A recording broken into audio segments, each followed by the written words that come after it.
안녕하십니까. 우리 교회 추억의 인사 한번 하시죠. 교회는 분위기가 좋아야 합니다. 웃고만 다녀도 부흥합니다. 감사합니다. 어려움 속에서 끝까지 믿음으로 승리하시기 바랍니다. 하나님 말씀 보겠습니다. 로마서 8장 28절 우리가 잘 아는 말씀 오늘 암송했으면 좋겠습니다. 우리가 알거니와 하나님을 사랑하는 자 곧 그의 뜻대로 부르심을 입은 자들에게는 모든 것이 합력하여 선을 이루느니라. 합력하여 선을 이루느니라. 지금 우리는 성경 핵심 교리 강의를 하고 있는데 실론 부분에서 지금 계속 공부를 하고 있습니다. 하나님의 존재에 대해서 공부를 하고 하나님의 사역에 대해서 공부를 해왔습니다.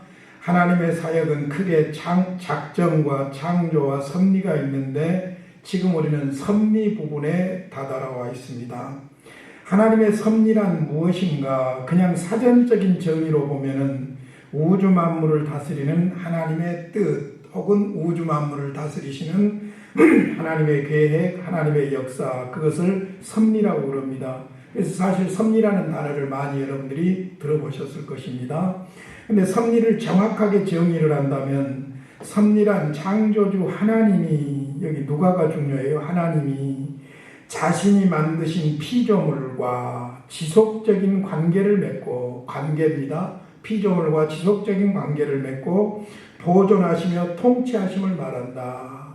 하나님의 섭리 교리에서 가장 중요한 것이 뭐냐면은 이신론자들처럼 하나님은 창조하시고 간섭하지 않는다. 그게 아니라 하나님의 창조에는 목적이 있고 그 목적대로 하나님은 모든 피조물을 섭리하신다 하는 것이지요.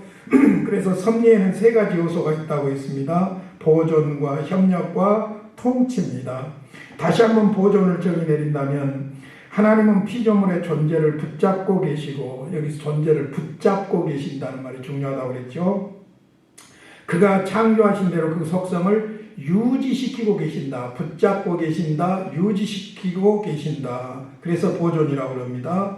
두 번째로는 협력인데, 협력은 하나님은 모든 행위와 더불어 피조물과 협력하시고, 피조물과 협력하시고 피조물을 통해서 역사하시고 그런 말이죠.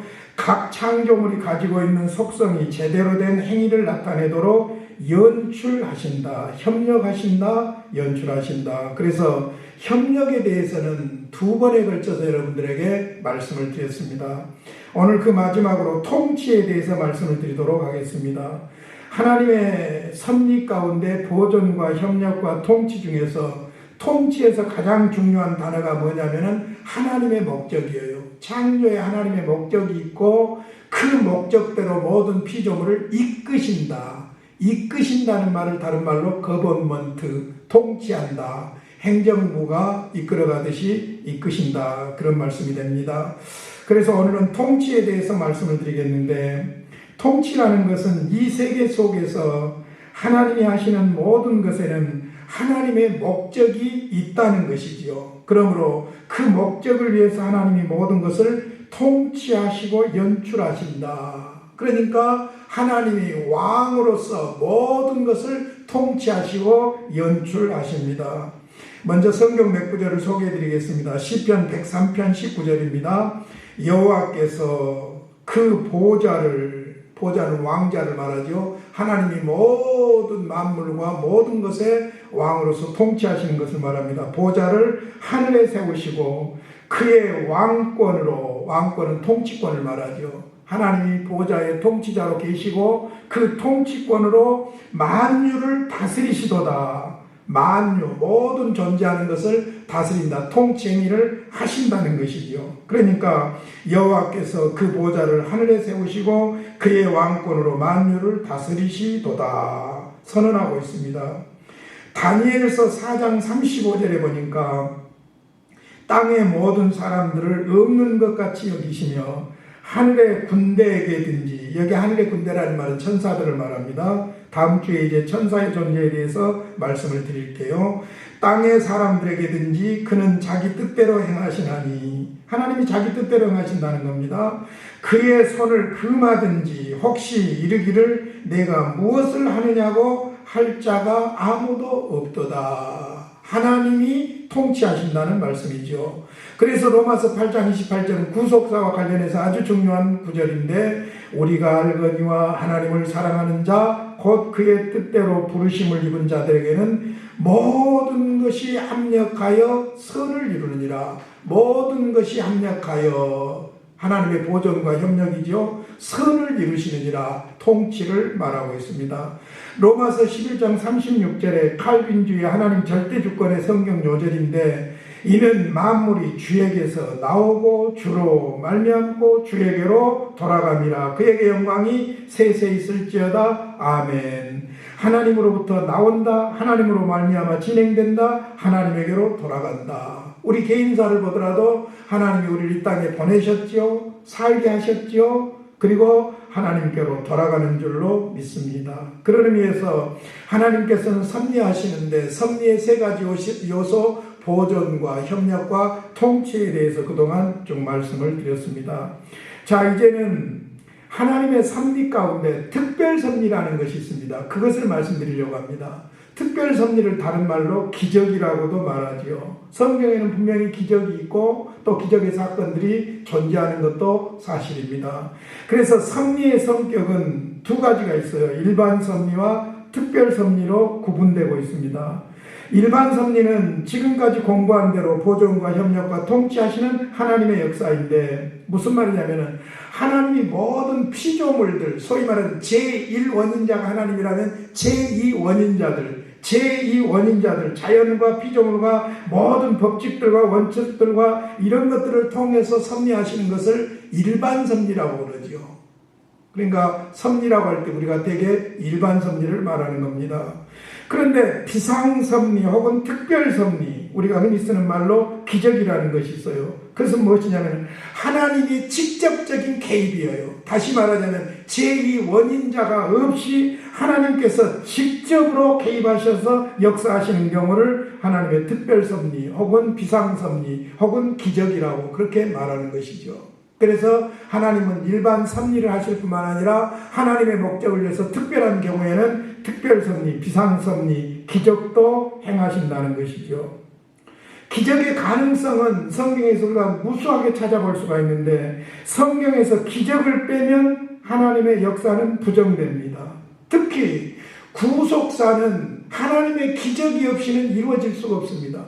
하나님이 인간의 몸을 입고 오신 성육신 자체가 기적이고 동정녀, 처녀를 통해서 탄생하신 것 자체가 기적이고 예수님이 행하셨던 일들 중에도 오병이어의 기적이라든지 무리로 걸으시는 사건이라든지 구속사와 관련해서 기적이에요. 어떤 면에서 부활도 기적이죠. 나중에 주님께서 재림하심으로 말미암아 모든 우주를 신천지로 만드실 새하늘과 새 땅을 만드실 이것도 기적이라고 볼 수 있죠. 그러니까 기적을 반대하는 사람들은 기적들은 자연 법칙들을 깨뜨리는 것을 의미한다고 반대를 합니다. 그러나 기적은 자연의 법칙과 무관하게 하나님이 직접 사역하실 수가 있는 것이죠. 초자연적인 방법으로 직접 당신의 목적을 산출해 가시는 것입니다. 필요하시면 하나님은 하실 수 있는 거예요. 하나님이니까. 그러니까 전쟁할 때도 해가 멈추게도 했잖아요. 여호수아의 전쟁이죠. 해가 멈추게도 했잖아요. 하나님이 하실 수가 있는 거예요. 그러니까 자연 법칙을 깨니까 문제가 생긴다 그게 아니고 자연을 창조하신 하나님께서 제2원인을 그냥 배제해 두시고 직접적으로 개입하셔서 역사하실 수가 있는 것이죠. 하나님이시니까요. 만약에 우리가 하나님의 비상섭리, 특별섭리, 기적을 믿지 못한다면 일반 섭리도 믿는데 문제가 생깁니다. 우리가 일반 섭리를 믿는 것은 하나님이 하나님이니까 일반 섭리를 믿는 것이죠. 그런데 만약에 비상섭리, 특별섭리, 기적을 믿지 못한다면 역시 똑같이 하나님을 믿지 못하는 것이기 때문에 일반 섭리도 믿지를 못하게 되는 것이죠. 여기서 이제 중요한 것은 기적을 우리가 호기심이라든지 경이로움이라든지 이런 어떤 것을 목적으로 해서 기적이 있는 것은 아니에요. 하나님 아버지, 하나님이 살아계신다면 내가 이 자리에서 떨어질 테니까 높은 빌딩에서 가지고 떨어질 테니까 살려주십시오. 이런 것을 위한 기적이 아니라는 거예요. 기적에는 하나님의 목적이 있어요. 그래서 성경의 기적들을 보면 명확한 목적을 가지고 진행되고 있는 것을 볼 수 있습니다. 단순한 인간의 호기심이나 경이로움이나 이런 것들이 목적이 아니죠. 중요한 것은 계시적인 중요성을 띠고 있어요. 가만 보면 여러분들이 성경의 기적들을 쭉 모아서 이렇게 연구를 해보면 계시적인 중요성을 띠고 있는데, 그것이 뭐가 관련이냐면 구원 계시에 하나님의 초자연적인 개입이 그런 것을 볼 수 있습니다. 그러니까 기적의 순환들이 구속사의 특별한 기간들, 특별히 그리스도의 공적인 사역과 교회 설립 시기와 연결되어 있는 것들을 볼 수 있죠. 그러니까 하나님의 구원 역사와 관련해서 특별히 비상섭리가 많이 나타나고 있는 것을 볼 수 있습니다. 뿐만 아니라 마지막 하나님의 구속사가 완성되는, 구원이 완성되는 그것도 결국은 하나님의 비상섭리로 이루어질 것입니다. 새하늘과 새 땅이 열리게 되고 하나님 나라가 완전히 이루어지는 것도 하나님의 비상섭리에 의해서, 특별섭리에 의해서 최종적으로 건설되고 마무리될 줄로 믿습니다. 그러니까 우리는 하나님을 믿습니다. 하나님의 작정을 믿습니다. 하나님의 창조를 믿습니다. 그러므로 하나님의 섭리를 믿습니다. 하나님의 섭리에는 제2원인자와 협력하고 보존하시는 일도 있지만은 하나님께서 비상섭리로, 특별섭리로, 기적으로서 역사하시는 것도 있습니다. 우리는 이것까지도 믿습니다. 그래서 기적주의적인 신앙이 돼서는 안 돼요. 모든 것을 하나님이 가만 앉아가지고 금나와라 똑딱, 은나와라 똑딱, 도깨비 방망이처럼 기적을 선호하는 그런 신앙은 문제가 있는 신앙이에요. 기적이 늘 일어나면 심장마비돼서 살겠어요? 우리는 일반 섭리로도 충분히 감사하고 감격하며 살 수 있어요. 그러나 하나님께서 당신의 목적을 이루시기 위해서 특별히 계시라든지 구속 계시와 관련해서 필요할 때는 특별 섭리까지도, 기적까지도 허락하신다는 것이죠. 그러므로 그 기적의 목적을 분명히 아셔야지 자칫 잘못하면 우리가 초자연적인 어떤 그 호기심이라든지 경이로움이라든지 그래야만 믿겠다고 한다든지 하는 이런 신앙은 건강한 신앙이라고 볼 수가 없는 것이죠. 기적을 믿으나 기적만을 믿는 기적주의 신앙은 아닙니다. 우리는 일반 섭리와 동일하게 하나님이 필요하시면 당신의 목적을 위해서 기적도 일으키심을 믿습니다. 자, 이제 중요한 것은 우리가 그동안 섭리에 대해서 공부를 했는데, 하나님의 섭리와 제2원인의 핵심이라고 볼 수 있는 인간 행동의 중요성을 같이 이해를 해야 될 것입니다. 하나님은 인간을 통해서 보존하시고 협력하시고 통치하십니다. 만약 하나님께서 인간을 통해 섭리하지 않으신다면 인간의 행동이나 결정은 아무런 의미가 없게 될 것이고 이 세상에서 벌어지고 있는 일에 영향을 미치지도 못하게 될 것입니다. 그러니까 하나님의 섭리가 우리가 소중하지만은 따라서 인간의 행동도 중요하다는 말씀입니다. 그래서 제가 하나님의 섭리와 인간의 행동과 관련해서 섭리에 대한 오해들을 없애기 위해서 몇 가지 정리를 해드리겠습니다. 5가지로 정리를 해드릴게요. 첫째, 우리는 여전히 우리가 하는 일에 책임을 져야 한다는 사실입니다. 소위 하나님의 섭리를 믿되 하나님의 보존과 협력과 통치를 믿기 때문에 우리의 행동과 우리의 행동에 책임을 져야 된다는 것이죠. 하나님은 우리를 책임감 있는 존재로 만드셨습니다. 우리가 하는 행동이 실제적이고도 영원히 의미 있는 결과를 불러오기 때문입니다. 하나님의 섭리대로, 계획대로 우리가 예수를 구주로 믿으면 행동이죠. 구원을 받습니다. 결과지요. 그러니까 우리의 행동이 중요하다는 것입니다. 하나님은 이런 책임감의 특성을 보존하십니다. 만약 우리가 옳은 일을 하고 하나님께 순종하는 삶을 산다면 하나님은 우리에게 적절한 보상을 주실 것이고 약속하신 대로 이루실 것입니다. 만약 우리가 잘못된 일을 하고 불순종하는 삶을 산다면 하나님은 우리에게 징책과 벌을 주실 것입니다. 또한 이에 대한 깨달음이 어떻게 살아가야 할지를 또 깨닫게 할 줄로 믿습니다. 그러니까 어찌됐든 우리는 여전히 우리가 하는 일에 책임이 있다. 두 번째, 우리의 행동은 실제적인 결과를 불러올 뿐만 아니라 사건의 경과를 바꾸기도 한다는 겁니다. 우리 행동 자체가 하나님의 섭리 가운데서 어떤 결과를 가져오기도 하고 진행 과정의 변화를 가져올 수도 있다는 것이죠. 예를 들어 보겠습니다. 음식에 대해서 생각할 때 건강을 소홀히 하고 아무 음식이나 막 먹고 알코올이나 담배로 몸을 혹사하면 죽을 날을 더 앞당길 것입니다. 이건 일반 섭리이기도 하는 것이죠. 우리의 행동이 결과를 만들어내기 때문입니다. 하나님은 우리라는 원인을 통해서 결과가 도출되도록 주관하시는 분이십니다. 물론 우리는 하나님이 어떤 계획을 가지고 계시는지는 모릅니다. 그러나 만약 우리가 하나님을 신뢰하고 그에게 순종한다면 우리는 하나님의 뜻을 알아갈 수가 있을 것입니다. 우리의 순종을 통해 일어나는 일이 선한 하나님의 계획이라는 사실을 비로소 순종하는 가운데 발견하기 때문이죠. 이러한 사실이 우리로 하여금 계속해서 순기능의 삶을 살게 합니다. 그러니까 무슨 말이냐면은 하나님의 뜻을 찾고 그 뜻을 따라서 순종하려고 애를 쓰고 순종해 나가고 순종해 나감으로 하나님의 뜻에 더 뜻이 분명해지고 그러면 계속해서 하나님의 섭리의 목적대로 내가 살아갈 수 있는 삶의 순기능이 이루어진다는 것이죠. 세 번째, 이제 하나님의 섭리와 기도와의 문제인데 기도는 특정 결과를 낳게 하는 구체적인 행위이고 동시에 사건의 경과를 바꾸게 하는 구체적인 행위도 됩니다. 그러니까 우리는 하나님의 섭리를 믿기 때문에 기도하는 거예요. 우리가 기도 그러면 되게 특별 섭리, 기적이나 비상 섭리만 생각하는데 그렇지 않고 하나님은 우리의 기도를 통해서 하나님의 목적을 이루어 가시는 줄로 믿습니다. 그러므로 기도는 특정 결과를 낳게 하는 매우 중요한 수단입니다.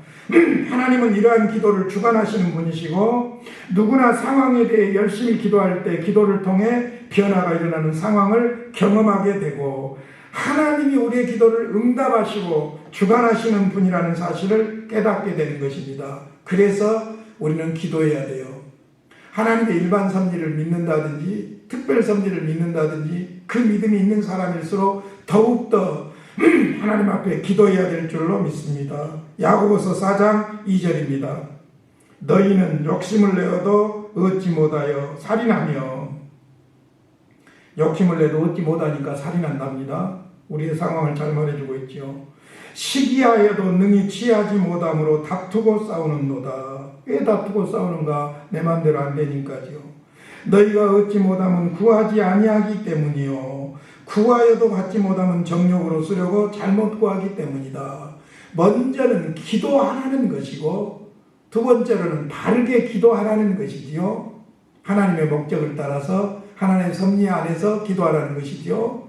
중요한 것은 우리의 기도가 문제가 있는 것은 욕심으로 잘못 구하기 때문이라는 거예요.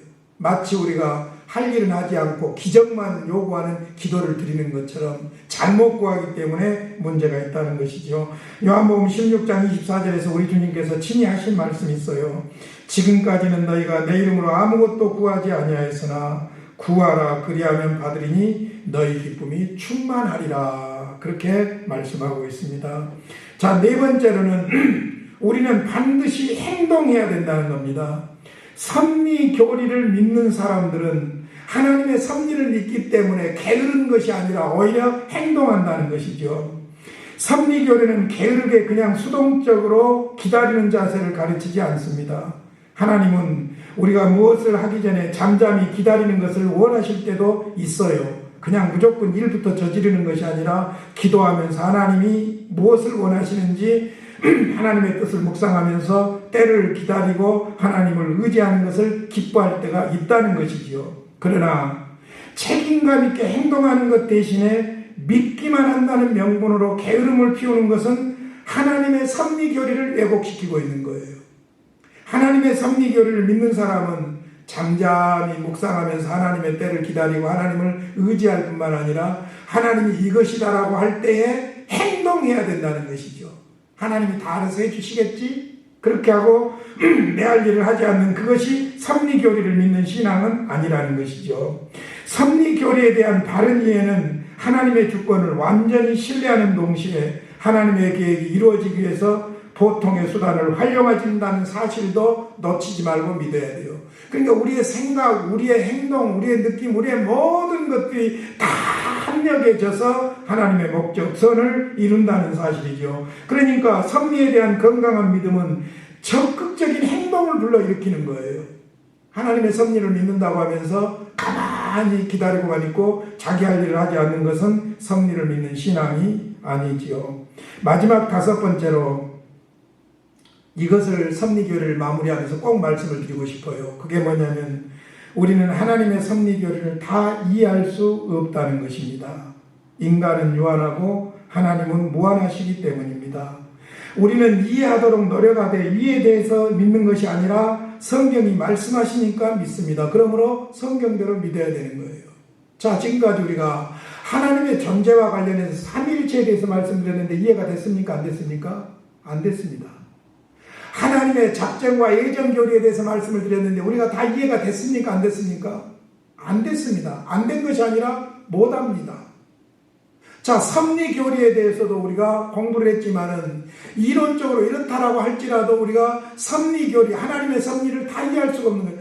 하나님이 100% 통치하시고 보존하시고 목적대로 이루어가시는데 100% 제2원인자들, 인간과 모든 자연의 법칙들까지 다 동원하신단 말입니다. 그러면 하나님이 하시는 겁니까? 인간이 하는 겁니까? 인간이 주축입니까? 하나님이 주축입니까? 물론 하나님이죠. 근데 인간을 배제하지 않는 거예요. 그러니까 섭리 교리에 대해서도 우리는 100% 선명하게 다 이해할 수 있는 것이 아니고 믿음으로, 섭리를 믿음으로 순종해 나가면서 아하, 하나님이 섭리하시는구나.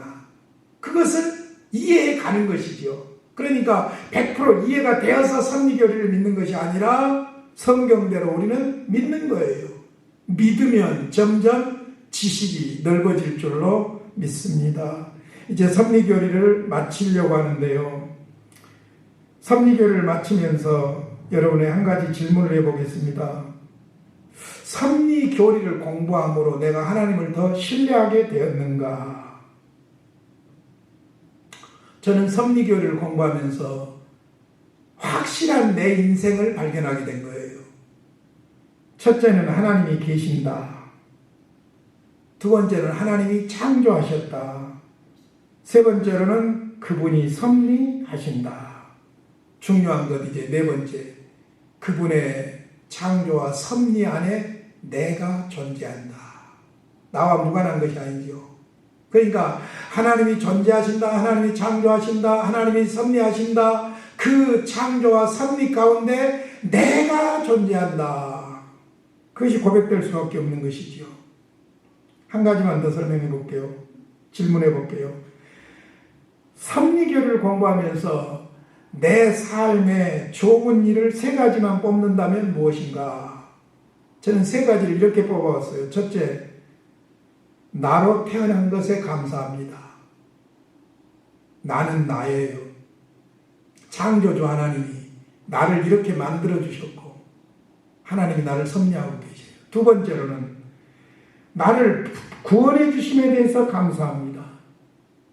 내가 나로 존재한다. 존재죠, 존재. 나로 창조해 주신 하나님. 그 다음에 나를 구원해 주신 하나님. 거기서 내 정체성이 발견된 거예요. 나는 하나님의 자녀고 하나님과 연결을 떠날 수 없는 존재고. 그래서 하나님이 나를 구원해 주신 것에 대해서 감사한다. 세 번째로는 목회자로 사역할 수 있는 기회를 주신 것에 대해서 감사한다. 왜냐하면 이것은 일과 관련이 있거든요. 하나님의 창조와 하나님의 섭리는 하나님의 목적과 관련이 있죠. 그렇다면 하나님이 나로 창조하시고 하나님이 나를 구원해 주시고 그 목적이 무엇이냐? 나에게 하나님의 섭리를 이룰 일이 있다는 거예요. 그 일이 무엇이냐? 나로서는 목회라는 일이죠. 그러니까 세 가지를 꼽는다면 저는 그래요. 하나님이 나를 나로 창조해 주셔서 감사하다. 누구하고 비교할 필요도 없고 누구보다 우월하게 교만할 필요도 없고 열등감에 빠질 필요도 없고 하나님이 딱 나를 나로 나만큼 만들어주신 것에 대해서 감사한다. 그것이 의미 있게 되도록 하기 위해서 하나님께서 나를 그리스도 안에서 구원해 주셔서 감사하다. 여러분, 구원은 내가 노력하고 몸부림친다고 얻는 게 아니에요. 하나님의 은혜예요. 선택이에요. 얼마나 감사합니까? 이것만 가지고도 감사할 수 있는 거예요. 그리고는 이제 내가 구원받은 사람으로서 하나님의 섭리의 목적을 이루어갈 목회를 할 수 있는 목회자로 세워주셨으니까 감사한 거죠. 이 땅에 우리가 할 일들 중에 쉬운 일이 있습니까? 어려운 일들이 많죠. 그럼에도 불구하고 하나님은 그 일을 통해서 나를 이 땅에 보내시고 나를 구원하신 하나님의 목적을 이루어 가시는 줄로 믿습니다. 그러므로 나를 향한 하나님의 섭리에 감사하시기 바랍니다. 섭리를 믿느냐 못 믿느냐 이런 정도에서 머무르는 것이 아니라 나를 창조하시고 나를 구원해 주시고 나를 섭리하신 하나님의 은혜에 감사하시기를 바랍니다. 오늘 여기까지 이제 섭리에 대해서 다 말씀을 드렸습니다. 그러면 하나님의 사역에서 작정과 창조와 섭리를 다 말씀드린 거예요. 그런데 이제 한 가지가 있어요. 그게 뭐냐면 하나님의 창조 중에서 피조물 중에 영적 존재가 있어요. 영적 존재. 그러니까 만사 만물의 창조가 있는데 그것만 지금 말씀을 드렸죠. 그런데 영적 피조물에 대한 창조에 대해서는 설명을 안 드렸어요. 별도로 띄어서 말씀을 드리기 위함입니다. 그래서 다음 주에는 천사의 존재, 천사도 하나님의 피조물이거든요. 천사의 존재에 대해서, 그리고 거기에서 이제 마귀와 귀신이 연결이 되는 거예요. 그래서 영적 세계에 대해서 다음 주에 말씀드리도록 하겠습니다. 기대하시라. 개봉박두. 기도하겠습니다. 우리 아버지 감사합니다. 하나님은 하나님이심을 믿습니다.